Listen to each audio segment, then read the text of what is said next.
Okay, I decided to see, just out of curiosity, what's in these things. So I took a hacksaw and I cut it in half.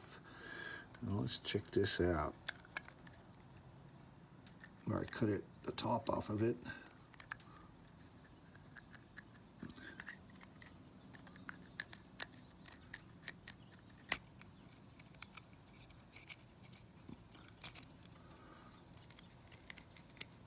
This oil pressure sender for our 300E.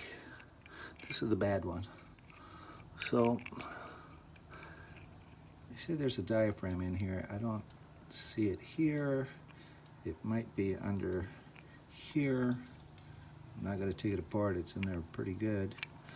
But I do see, I know that the pressure, this thing gets activated right here. There's a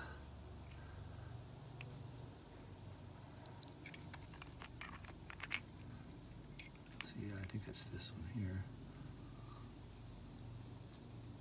Pretty intricate. There's all kinds of stuff in there.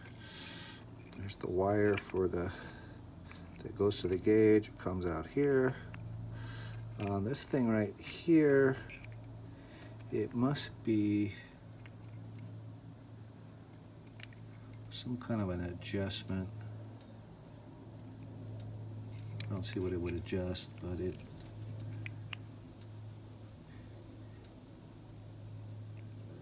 kind of weird. Anyways, this is what's inside these Mercedes oil pressure gauges. There's all kinds of stuff going on in here. Oh, okay, so